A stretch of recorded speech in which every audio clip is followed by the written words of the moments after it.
동독과 서독이 서로 통일되기 전에 빌그레 목사님이 서독을 방문한 적이 있었습니다. 그때 목사님이 그런 얘기를 하셨다고 합니다. 동독에 살던 개 한 마리가 철조망을 뚫고 서독으로 넘어갔습니다. 그리고 거리에서 서독 개 한 마리를 만났는데 이제 서로 수인사를 하고 나서 동독 개가 말합니다. 동독에는 말이야, 거기는 사람들뿐만 아니라 우리 짐승들도 얼마나 잘 마음껏 먹고 편하게 살 수 있는지 참 그건 나군이야 하고 이렇게 말합니다. 그래서 서독개가 의아한 듯이 아니 그러면 왜 거기서 넘어왔냐 하고 물었더니 동독개가 한참 있다가 대답한 말이 그런데 마음껏 짖고 싶어서 왔어 라고 말하더랍니다. 아무리 모든 것이 다 채워져 있어도 말할 수 없고 자기 의사를 표현할 수 없다면 그것은 결코 낙원이 될 수 없겠죠. 내일은 광복 71주년 되는 날입니다. 일제 탄압과 수탈 가운데 신음하다가 하나님의 은총 속에 그리고 많은 독립시사들의 그 희생 속에 우리나라가 자유와 해방을 얻었습니다. 백범 김구 선생님은 나의 소원이라는 글에서 이렇게 말하고 있습니다. 내 소원이 무엇이냐? 하나님이 내게 물으신다면 나는 서슴지 않고 내 소원은 대한 독립이요 라고 대답할 것입니다. 그 다음 소원은 무엇이냐 하면 나는 또 우리나라 독립이요 라고 할 것이요. 또 그 다음 소원은 무엇이냐 라는 세 번째 물음에도 나는 더욱 소리 높여서 나의 소원은 우리나라 대한의 완전한 자주 독립이요 라고 대답할 것입니다. 동포 여러분, 나 김구의 소원은 이것 하나밖에는 없습니다. 여러분에게 소원은 과연 무엇입니까? 사람은 세상 모든 걸 다 지니고 있어도 자유 한 가지 그에게 허락되지 않았다면 결국 그는 행복할 수가 없습니다. 하나님 우리에게 자유를 주십니다. 그래서 에덴 동산에 선악과를 두신 이유도 사는 것도 죽는 것도 내 자유에 의해서 선택하라고 하나님은 우리에게 선악과를 허락하신 것입니다. 루즈벨트 대통령 1941년 그는 유명한 4대 자유를 그는 말했습니다. 언론의 자유, 신앙의 자유, 궁핍으로부터 벗어날 수 있는 경제 자유, 공포로부터 보호받을 수 있는 정치적인 자유, 이 네 가지 자유를 누려야만 진정한 자유다고 이렇게 말했습니다. 그런데 이 세상에는 이런 자유를 침해하는 원수들이 많이 있습니다. 우리가 내 먹을 것 내 스스로 챙기지 못하면 경제적으로 우리는 부자유할 수밖에 없습니다. 우리는 어떤 잘못과 죄를 범하게 되면 세상 대명천이 어느 곳에 가도 늘 불안에 쫓길 수밖에 없습니다. 세상 체제가 안정되지 못하고 정치적인 탄압과 억압으로 국민들을 억압한다면 그 사회는 자유로운 건강한 사회가 될 수 없을 것입니다. 조류 연구가인 라트리지 박사의 아들이 산에 갔다가 앵무새 새끼를 둥지에 떨어진 거 하나 주워가지고 와서 자기 집 창가에다가 조롱을 만들어 놓고 그 조롱 안에다 새를 넣었습니다. 그리고 날마다 아침마다 그 앵무새가 우는 소리를 듣기를 원했습니다. 그런데 다음날 아침에 보니까 어미새가 먹이를 물어다가 그 새끼 새한테 먹이를 물어다 주는 겁니다. 그걸 보고는 이 아이는 생각하기를 야, 내가 굳이 이 새 먹이 챙겨주지 않아도 저 애미가 와서 새끼의 먹이까지 먹여주니 이제 그런 수고도 안 해도 좋겠다 하고 이렇게 좋아했습니다. 그런데 깜짝 놀랄 일이 일어났습니다.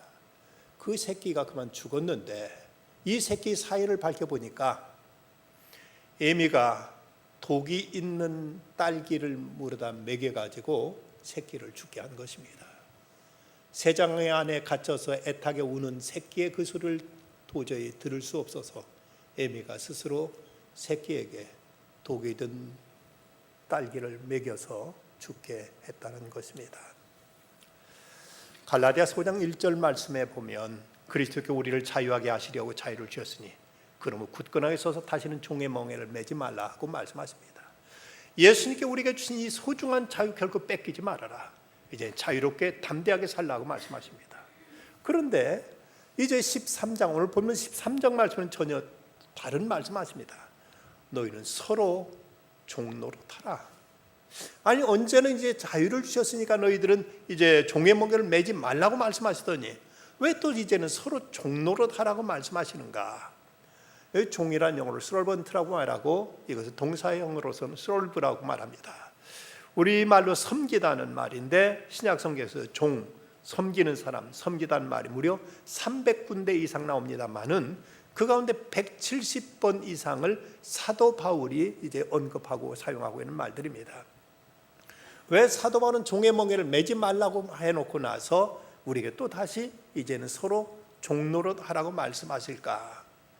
그 이유는 먼저 그리스도께 우리를 자유를 주셨기 때문에 우리는 이 우리에게 주어진 자유를 가지고 스스로 주님을 섬기는 자가 될 것을 주께 말씀하고 계십니다. 본문 1절 말씀 보면 그리스도께 우리로 자유케 하려고 자유를 주셨다. 여기서 자유란 죄와 저주와 사망으로부터 우리가 벗어나게 된 것입니다. 우리는 죄의 인자를 가지고 태어나서 죄를 짓지 않을 수 없는 이런 처지에 이르렀고, 그래서 그 죄값으로 인해서 어쩔 수 없이 내 자신 의지와 무관하게 우리는 지옥에 끌려갈 수밖에 없는 이런 저주받은 인생이었는데, 예수 그리스도께서 십자가에서 우리들 모든 죄값을 대신 지시고 그 죄값을 치르심으로 우리는 이제 자유하게 되었다는 것입니다. 그렇다면 우리에게 주어진 이 소중한 자유를 가지고 이제는 섬기는 자가 될 것을 사도 바울은 우리에게 말씀하고 있습니다. 뉴욕에 있는 브루클린에 플리머스라는 교회가 있습니다. 1928년 어느 주일날 예배 시간 한 흑인 할머니가 앞에 나와서 간증할 기회를 얻어서 이렇게 간증을 합니다. 68년 전, 저는 지금도 생생하게 기억되는 1960년 9월 19일 주일이었습니다. 저는 노예로서 지금 이 교회 밖 광장에서 경매에 붙여지고 있었습니다. 어머니는 팔렸습니다. 그리고 아버지가 막 팔려가지고 이제 가는 모습을 보며 저는 울면서 아빠 아빠 하고 부르짖었습니다. 아버지는 눈물 흘리며 저를 보면서 끌려갔습니다. 이제 제 차례가 되었습니다. 그때 예배를 마치고 나오시던 헨리 비처 목사님이 저를 사주셨습니다. 거금 $800에 사심으로 저는 그때 자유인이 되었습니다. 그리고 나서 그 당시 소년은 이제 그리스도인이 되어서 주님을 섬기고, 그리고는 이제 결혼해서 가정을 섬기면서 지금까지 열심히 이웃을 위해서 봉사하고 살아왔노라고 이렇게 간증하더라는 것입니다. 그렇습니다. 그리스도께서 내 죄값을 치러주시고 우리를 구원해 주셨기에 우리 이제 스스로 자원해서 주님을 섬기는 새로운 삶을 살게 된 것입니다. 또한 우리가 종노릇 해야 될 또 다른 이유는 우리의 자유로 육체의 기회를 삼지 않기 위해서입니다. 오늘 보는 13절 말씀, 자유로 육체의 기회를 삼지 말고 오직 사랑으로 서로 종노릇하라고 말씀하십니다.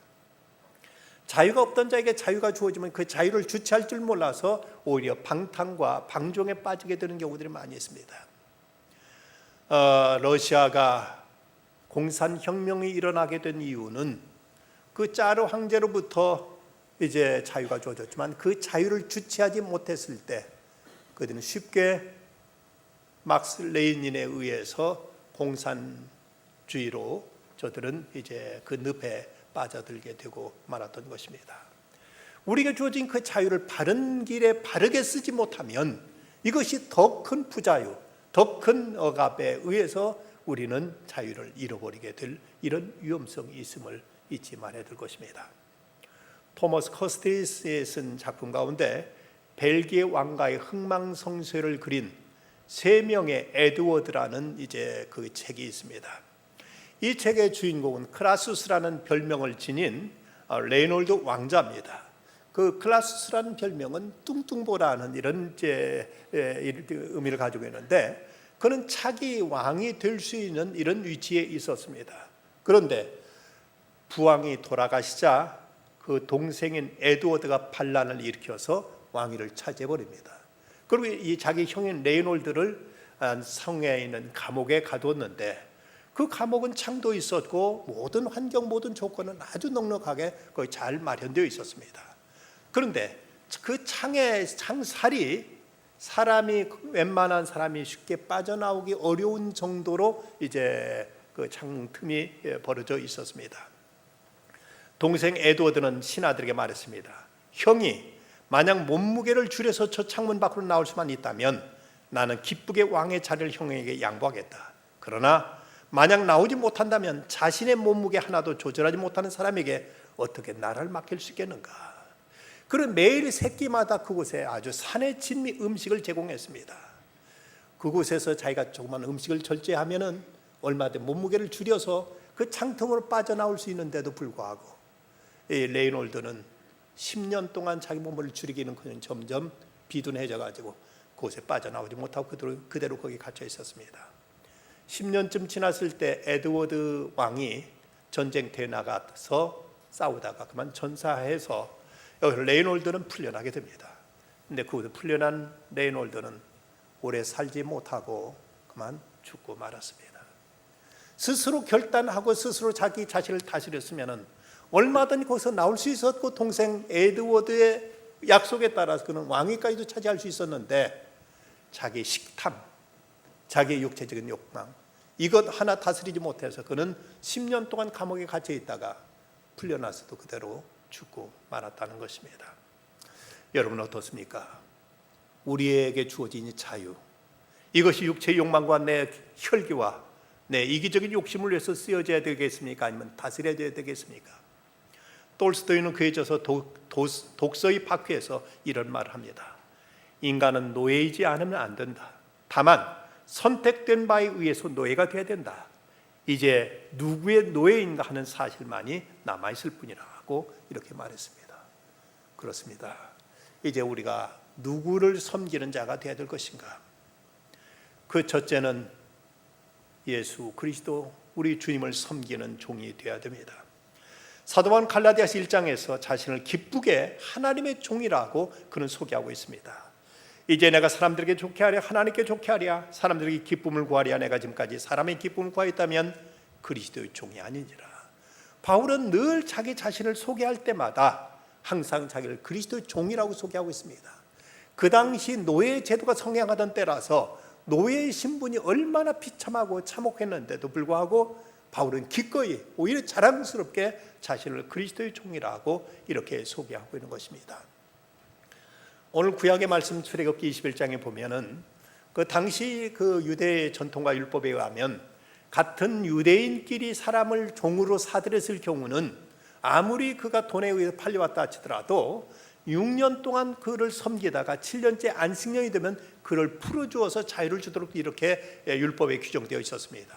그런데 간혹 홀몸으로 왔다가 주인이 여자를 얻어서 결혼시켜줘서 가정을 갖게 된 경우라든지 아니면 주인이 너무 그에게 친절하게 호의를 베풀었을 때 내가 나가서 내 마음대로 살기보다는 차라리 이곳에서 노예라도 이 주인을 모시고 사는 건 내게 차라리 낫겠다 싶은 경우 이런 것 스스로 자원해서 재판관한테 얘기하면은 문설주에 가서 귀를 송곳으로 뚫어가지고 이제 나는 이 집을 나가지 않고 평생 이 주인을 섬기며 살겠습니다 하는 이런 표식을 하곤 했습니다.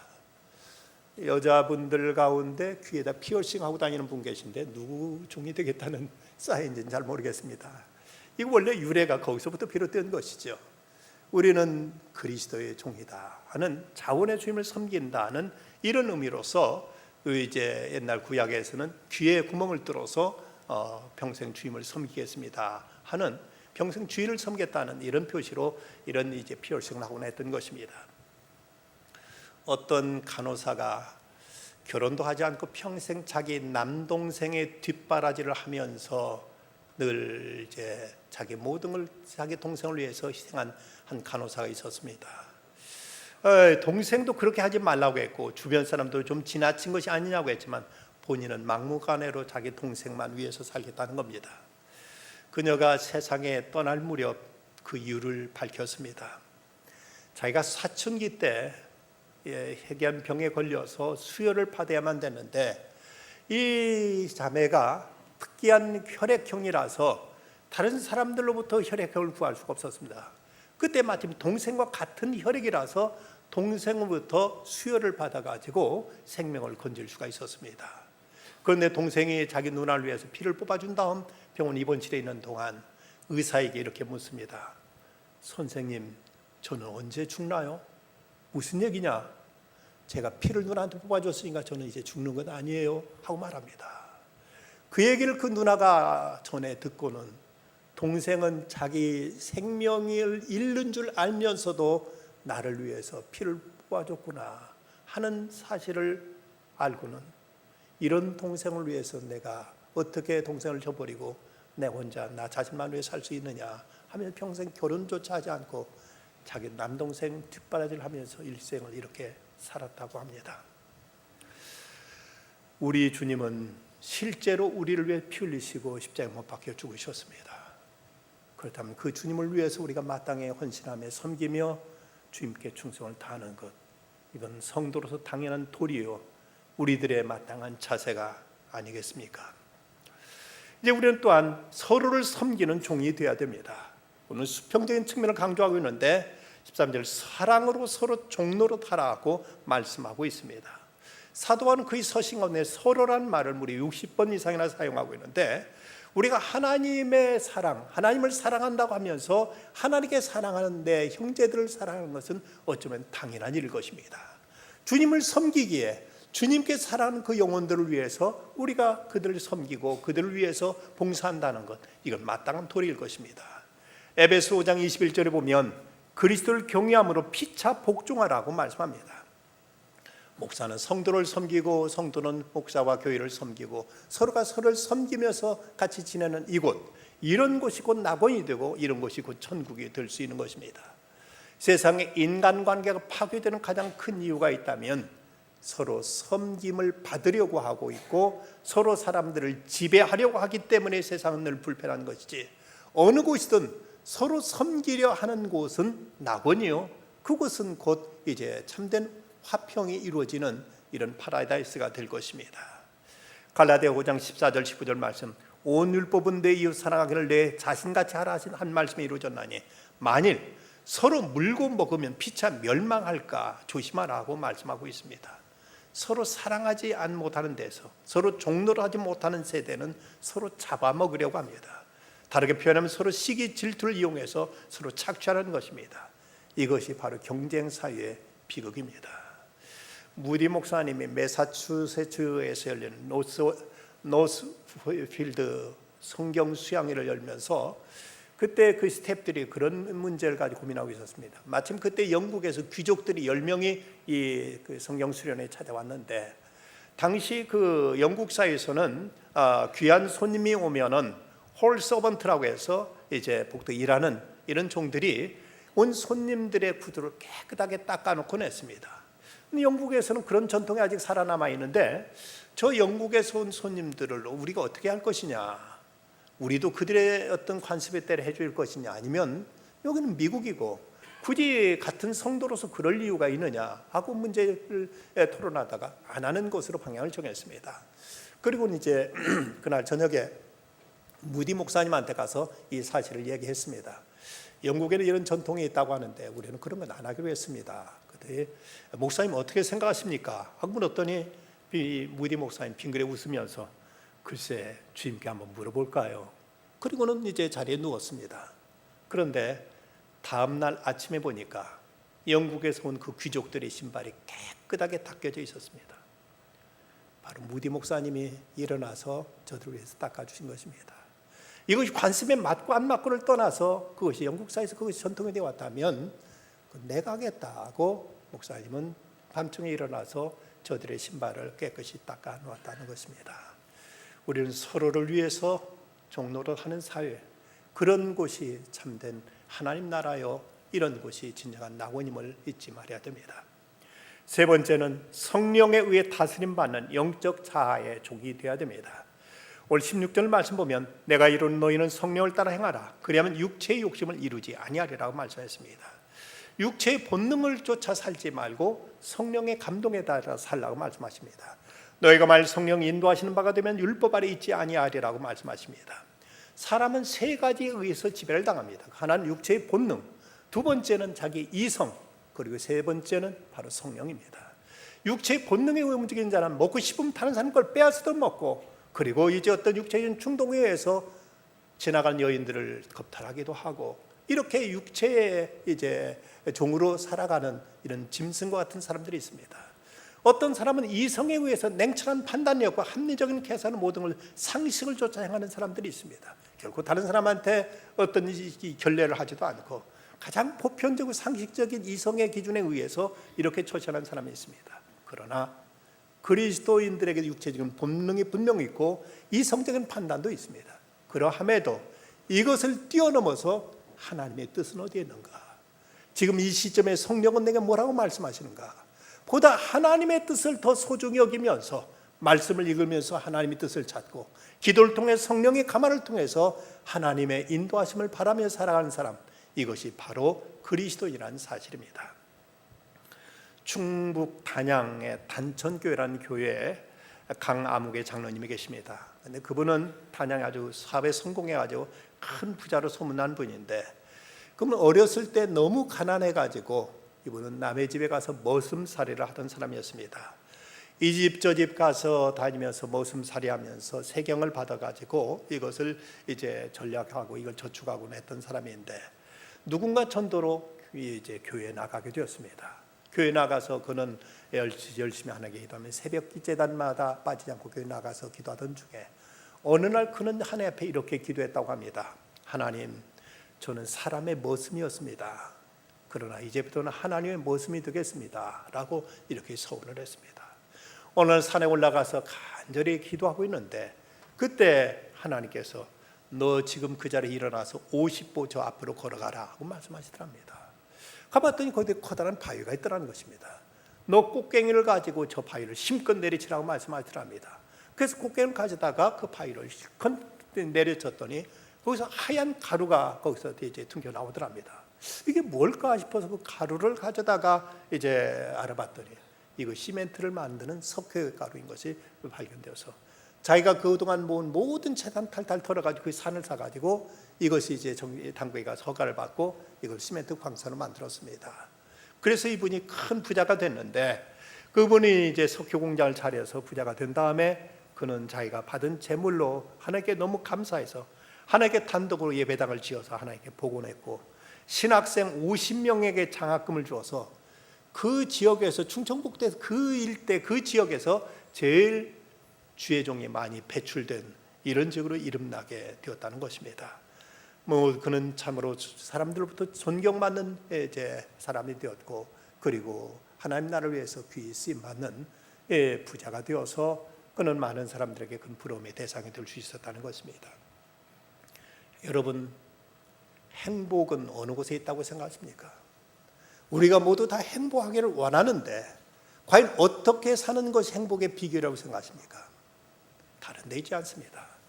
서로 섬기는 곳에 진정한 행복이 있습니다. 어느 가정도 서로 헤게모니 쟁탈전하면 그 가정 결코 행복하지는 않습니다. 어느 사회도 어느 단체도 어느 집단도 마찬가지입니다. 교회도 소위 노사 분규 있는 교회이고 편안한 교회가 없습니다. 장로하고 목사하고 서로 다투는 교회 말입니다. 서로 화합하고 서로 섬길 때 이런 곳이 낙원이 될 수 있고, 이런 곳이 참된 행복이 있다면 우리 주님께서 우리를 위해서 섬기러 오셨다면 우리 또한 마땅히 섬기는 자로서 삶을 살아야 될 것이 아니냐.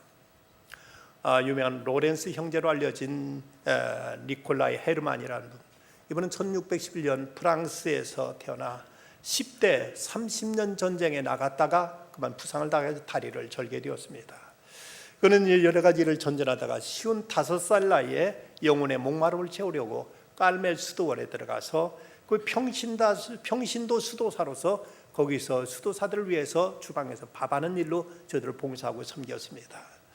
그런데 그 자기가 정성껏 지은 밥을 그 수도사들이 맛있게 먹는 모습을 보면서 그는 이렇게 기도합니다. 하나님, 이 귀한 천사들을 섬기게 해주셔서 감사합니다. 그는 수도사들을 섬기며 행복을 이제 그의 행복은 날로 갈수록 커갔고, 그는 나중에 그 모든 수도사들로부터 존경받아가지고 신뢰를 받아서 평신도 수도사로서는 감히 넘볼 수도 없는 수도원 원장의 자리까지도 이르게 되었습니다. 그곳에 참으로 많은 사람들의 신망과 존경을 받고 있다는 그 모습, 그 이야기를 듣고 루이 12세가 그 수도를 방문해가지고 브라더 로렌스에게 묻습니다. 그대는 어떻게 그렇게 행복하게 살고 있는가? 그랬더니 이 로렌스가 대답합니다. 행복의 비결은 섬기는 일입니다.